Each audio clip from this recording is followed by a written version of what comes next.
दोस्तों, एक शहर के घर में पति पत्नी रहते थे। उनकी शादी के 3 वर्ष गुजर चुके थे और उनकी शादी की चौथी सालगिरह का दिन था।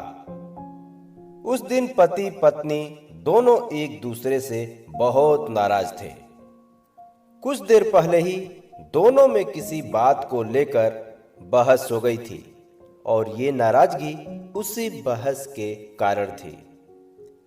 इन 4 वर्षों में उनका प्यार कमजोर पड़ने लगा था।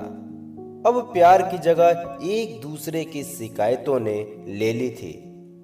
दोनों इस बात को अच्छी तरह समझ चुके थे कि उनके रिश्ते में वो पहले वाली बात अब नहीं रही। तमाम कोशिशों के बाद भी उनके रिश्ते में खटास बढ़ती जा रही थी। चौथे सालगिरह के दिन पति बालकनी में खामोश खड़ा था। पत्नी उनके पास आई और उन्हें एक डायरी देते हुए बोली, मैं इन रोज रोज के झगड़ों से तंग आ चुकी हूं। अवश्य ही हम दोनों में कुछ कमियां हैं जिन्हें हमें दूर कर लेना चाहिए, तभी हमारा रिश्ता बच पाएगा। मैं चाहती हूं कि अगले 1 वर्ष में तुम्हें मुझ में जो भी कमियां दिखाई पड़े वो तुम इस डायरी में लिख देना। मैंने अपने लिए भी एक ऐसी ही डायरी ले ली है जिसमें मैं तुम्हारी कमियां लिखा करूंगी। अगले वर्ष हम दोनों अपनी शादी की सालगिरह के दिन एक दूसरे की डायरी पढ़ेंगे और उसमें जो भी कमियां लिखी होंगी उस पर चर्चा करेंगे और उन्हें सुधारने की कोशिश करेंगे। पति तैयार हो गया। वक्त गुजरता गया और 1 वर्ष बीत गया। शादी की सालगिरह आ गई। दोनों एक दूसरे के सामने बैठे हुए थे। पहले पत्नी ने अपनी डायरी पति की तरफ बढ़ाई। पति ने पत्नी की डायरी ली और उसके पन्ने पलटने लगा। पहला पन्ना, तुमने पिछले साल मेरे बर्थडे पर मुझे कोई तोहफा नहीं दिया। मुझे बहुत बुरा लगा। तुम्हें तोहफा देना चाहिए था। दूसरा पन्ना, जब मेरे मम्मी डैडी हमारे घर आए थे तब हमने मूवी देखने का प्लान बनाया था, लेकिन तुम उस दिन ऑफिस से देर से लौटे। मम्मी डैडी के सामने मुझे शर्मिंदा होना पड़ा। तुम्हें वादा निभाना सीखना होगा।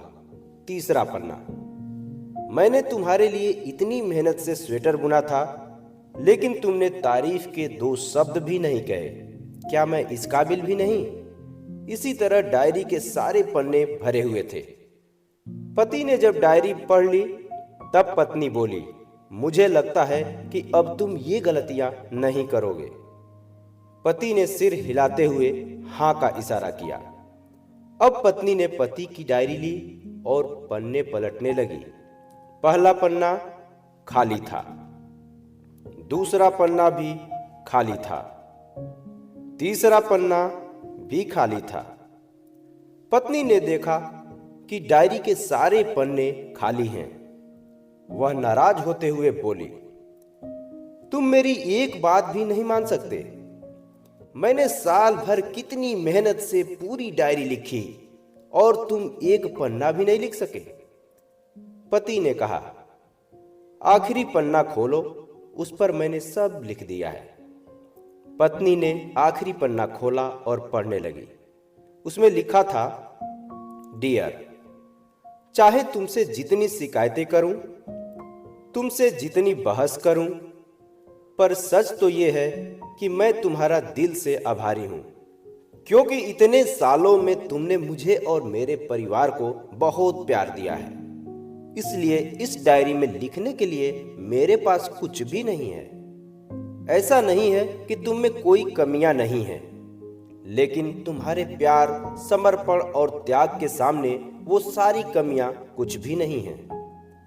मुझ में हजारों कमियां हैं, इसके बावजूद तुम मेरी परछाई बनकर हमेशा मेरे साथ रहती हो।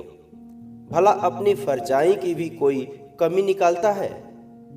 तुम जो हो, जैसी हो, मैं तुम्हें बहुत प्यार करता हूं और इसी तरह तुमसे लड़ते झगड़ते और प्यार करते अपनी सारी जिंदगी गुजार देना चाहता हूँ। उम्मीद है तुम मुझे और मेरे परिवार को यूं ही प्यार करती रहोगी। ये पढ़कर पत्नी की आंखों में आंसू उमड़ आए। उसने उसी समय अपनी डायरी पति के हाथों से छीन ली और उसे जला डाला। साथ में वो सारी शिकायतें भी जो इतने वर्षों से उसके मन में दबी हुई थीं। अंततः पति पत्नी दोनों ने फैसला किया कि वे जैसे हैं वैसे ही एक दूसरे को स्वीकार करेंगे, अच्छाइयों के साथ, कमियों के साथ और ढेर सारे प्यार के साथ। तो दोस्तों, पति पत्नी का रिश्ता ऐसा होता है कि कभी खट्टे मीठे अनुभव होते रहते हैं, लेकिन उसको गांठ नहीं बांधना चाहिए। कैसी लगी ये कहानी दोस्तों? आपको अच्छी लगी हो तो एक लाइक कर दीजिएगा। इस तरह की कहानियों से आप भी जुड़ना चाहते हैं तो इस चैनल को निश्चित रूप से सब्सक्राइब करके मेरा मनोबल बढ़ाइएगा। मिलते हैं दोस्तों नेक्स्ट कहानी के साथ, तब तक के लिए नमस्कार।